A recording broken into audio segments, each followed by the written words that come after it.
여러분, 오늘도 안녕하시죠? 한원장입니다. 자유가 아니면 죽음을 달라. Give me liberty or give me death.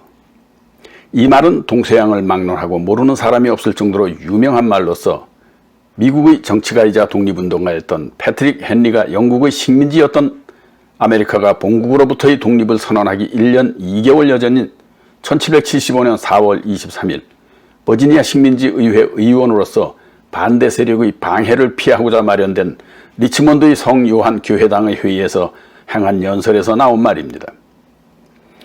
말만 들어도 당시 상황이 얼마나 절박하고 피맺힌 상황이었나 하면 쉽게 상상할 수 있을 겁니다. 세상이 이토록 간결하고도 강렬한 울림으로써 우리 심장을 먹게 하는 외침이 또 있을까요? 본론에 들어가기 전 이 말의 배경에 대해 알아보는 것도 좋을 겁니다.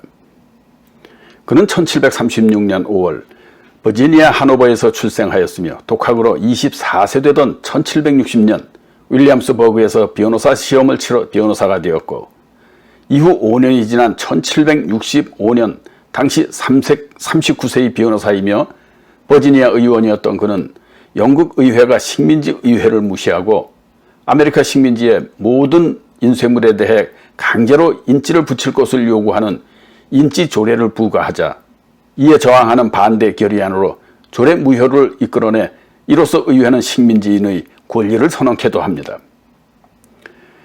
이에 따라 결국 3개월 만에 영국은 인지 조례를 폐지하게 되고, 그때부터 헨리는 영국의 폭정에 항거하고 식민지 주민들의 권리를 위해 활동하는 대표적인 지도자로 부상합니다.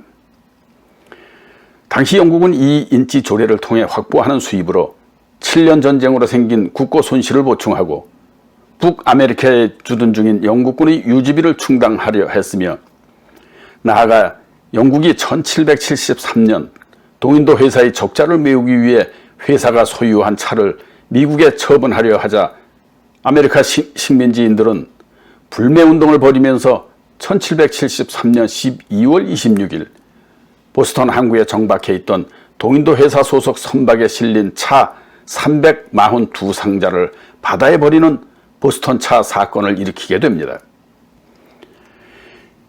영국은 이에 보스턴을 폐쇄하고 탄압 정책을 실시하자 1774년 각주의 대표들은 필라델피아에 모여 대륙회의를 열고 자치권을 얻으려는 독립전쟁을 시도합니다. 이 가운데 패트릭 헨리는 1775년 3월 버지니아 리치몬드에서 버지니아 주민들에게 자유를 위해 싸우러 나가자며, 여기에서 이 혁명의 뇌관 역할을 한 영원 불멸의 명언을 남기게 된 것이죠. 나는 다른 사람들이 선택한 길을 알지 못한다. 그러나 나의 경우 자유가 아니면 죽음을 달라.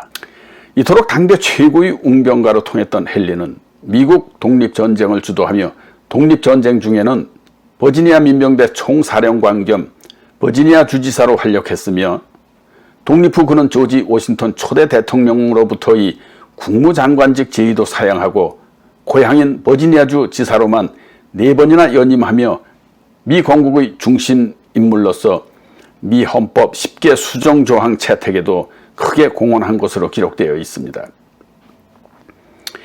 그런데 지금 또다시 미국에서는 이 말을 다시 부르짖을 정도의 상황이 벌어지고 있는 판입니다. 바로 코비드-19 때문인 거죠. 모든 주민들이 가택연금 상태로 감옥살이 하는 것이나 다름없고, 나가려 해도 식당이고 공원이고 골프장이고 비즈니스들 모두가 문을 닫게 하였으니 그야말로 자유를 박탈당한 것이나 다름없는 것이죠. 이제는 바이러스에 죽는 것이 아니라 집안에 갇혀 직장과 비즈니스에 마저 죽게 되는 상황인지라 이에 저항하는 기운도 생기고 있는 판입니다. 물론 착취에 저항하는 것이 아니라 폐쇄에 저항하는 것이죠. 트럼프도 이에 대해 누구보다도 더 심각히 이해하고 있는 것 같습니다. 참모들보다도 말이죠. 이런 상황이 조금 더 진행되며 강제된다면 분명 또다시 터져나올 구호를 말입니다. 자유가 아니면 죽음을 달라. 이건 차라리 죽을 자유를 달라 이 말 아닌가요? 들로 산으로 나들이 해야 하는 이 생동의 계절에 말이죠. 마스크를 쓰고 살아야 하는 삶, 멀리 떨어져야 하고 함께 해서는 안 되는 삶, 마음대로 갈 수도 갈 데도 없는 삶, 지금의 이 상황은 그야말로 창살 없는 감옥에 갇혀 사는 상황 아닌가요? 이토록 갇혀 있는 삶의 자유는커녕 살아도 사는 게 아니죠. 세상엔 알고도 죽고 몰라서도 죽는 병이 있습니다.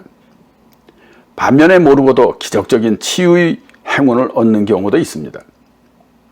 그래서 아는 게 병이요 모르는 게 약이란 말도 나온 것이고 무책이 상책이란 말도 나온 것이죠.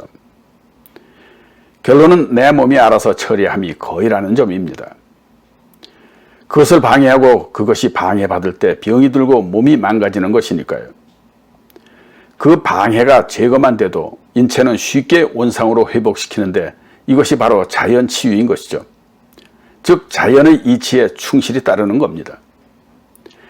자연의 이치란 움직이지 못하면 죽는 거고 소통되지 못하면 썩어 문드러져 살아도 죽은 거나 다름없는 것이죠. 여러분, 최선의 방역이 면역력이요 최선의 치료 역시 면역력입니다. 이를 위해서는 늘상 하는 소리지만 무엇보다도 배불리 먹지 말고 야외 운동을 게을리 하지 마십시오. 체하면 순식간에 인체의 방어력이 무너지기 때문입니다. 또한 바이러스를 처치하고 날려버리는 명약이 봄바람과 봄 햇살이기 때문이고요.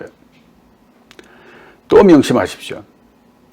하루 종일 집안에 갇혀 간식이나 주전부리로 스트레스를 풀다가는 코비드-19 바이러스의 좋은 먹잇감이 되기 십상이란 사실도 말입니다. 천기로 볼 때 이번 코로나 바이러스는 5월 5일 이파의 계절을 맞이하기 전에 끝날 것 같습니다. 음력 4월 1일인 양력 4월 23일 전후로부터 시작해서 말이죠. 그럼 오늘도 여기서 안녕. 또 봬요.